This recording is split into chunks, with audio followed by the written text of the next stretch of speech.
Եվրամիությունը փորձում է թույլատրել Հայաստանի կապերը Ռուսաստանի հետ եւ ուժեղացնել ազդեցությունը հանրապետության վրա, հայտարարել է Ռուսաստանի Դաշնության արտգործնախարարության ԱՊՀ երկրների 4-րդ դեպարտամենտի տնօրեն Միխայիլ Կալուգինը։ Նրա խոսքով Բրյուսելը ձևավորում է Ռուսաստանի բացասական կերպարը Մոսկվան ներկայացնելով որպես Հայաստանի անկախության հակառակորդ։ Եվրամիությունում Մոսկվային անհիմն մեղադրում են հիբրիդային հարձակումների եւ Հայաստանի ներքին գործերին միջամտելու համար, միաժամանակ անտեսելով սեփական ակտիվ մասնակցությունը հանրապետության ներսում ընթացող գործընթացներին։ Տեսնում ենք, թե ինչպես են եվրոպացիները փորձում օգտագործել Հայաստանում սպասվող խորհրդարանի ընտրությունը։ Հանրապետությունում արդեն 2 առաքելություն է ծավալվել, որոնք նման են այն առաքելություններին, որոնք գործարկվել են Մոլդովայում նախընտրական քարոզարշավի ժամանակ, նշել է Կալուգինը։ Նրա խոսքով անվտանգության, տնտեսական կայունության, բարեկեցության եւ բարգավաճման ապահովման գործիքների առումով ոչ մի հստակ այլընտրանք Եվրամիությունը Հայաստանին չի առաջարկում։ Ռուսաստանի արտգործնախարարության ԱՊՀ երկրների 4-րդ դեպարտամենտի տնօրենն անդրադարձել է նոր ատոմակայանի հարցին, հայտնելով, որ ռուսական կողմը Հայաստանին առաջարկել է մեծ հզորության կայանի նախագիծ, որը կարող է բավարարել երկրի կարիքները եւ ապահովել էլեկտրաէներգիայի էժան սակագներ սպառողի համար եւ խթանել երկրի արդյունաբերության աճը։ ՏԱՍՍ-ի հետ զրույցում դիվանագետը նաեւ նշել է, որ Ռուսաստանը Հայաստանին բարձրաբանել է Հարավկովկասյան երկաթուղու կոնցեսիայի վերաբերյալ Երևանին անհանգստացնող բոլոր հարցերը։ Չենք կարող համաձայնել այն պնդմանը, որ ռուսական ընկերության կողմից հայկական երկաթուղիների կառավարումը որևէ կերպ սահմանափակում է Հայաստանի մրցակցային առավելությունները։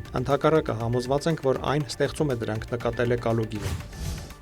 Ռուսաստանի արտաքին գերատեսչության պաշտոնյան անդրադարձել է նաև ռուս-ադրբեջանական հարաբերություններին։ Ըստ Միխայիլ Կալուգինի 2025 թվականի ամռանն Ադրբեջանում կալանավորված Ռուսաստանի 11 քաղաքացու ազատ արձակումը կարևոր քայլ կլինի երկու երկրների միջև բարիդրացիական հարաբերությունների հետագա ամրապնդման ճանապարհին։ Անվերապահ առաջնահերթություն է մնում Ռուսաստանի Դաշնության 11 քաղաքացու ազատ արձակումը, որոնք 2025 թվականի հունիսի 30-ից հուլիսի 1-ը կալանավորվել են Ադրբեջանում։ Բաքվում Ռուսաստանի դեսպանությունը սերտ կապ է պահպանում ինչպես նրանց, այնպես նրանց հարազատների հետ, պարբերաբար բարձրացնում ենք այդ հարցն ադրբեջանցի գործընկերների հետ երկկողմ շփումների ժամանակ, նշել է նա։ Ադրբեջանում Ռուսաստանի 11 քաղաքացի ձերբակալվել էր Իրանից թմրանյութերի մաքսանենգության եւ տարածման, ինչպես նաեւ կիբերխարդախության մեղադրանքով։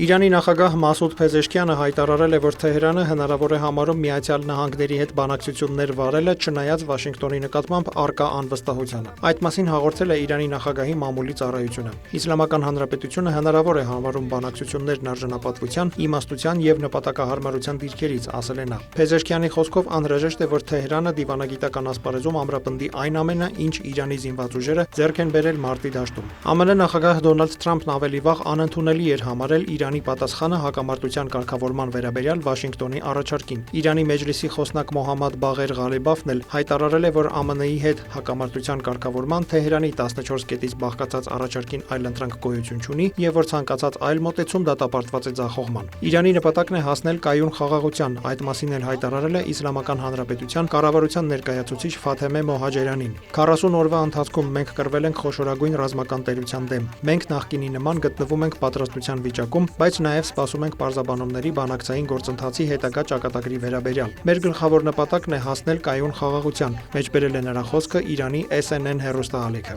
Միաժամանակ Թուրքիայի արտգործնախարար Հական Ֆիդանը հայտարարել է, որ ԱՄՆ-ի եւ Իրանի միջև բանակցային գործընթացում շատ բարդ հարցեր կան, սակայն երկու կողմերն էլ ցանկանում են դադարեցնել պատերազմը։ Ֆիդանի խոսքով կողմերի միջև շփումները շարունակվում են։ Պատերազմի վերադարձը թուրք նախարարի խոսքով միայն կմեծացնի ավերածությունները։ Նա նշել է, որ Հորմուզի նեղուցի օգտագործումը որպես ճնշման լծակ չափազանց կարևոր նշանակություն ունի տարածաշրջանային անվտանգության, կայունության եւ համաշխարհային տնտեսության համար։ Դավիթ Մուրադյան, լուրեր։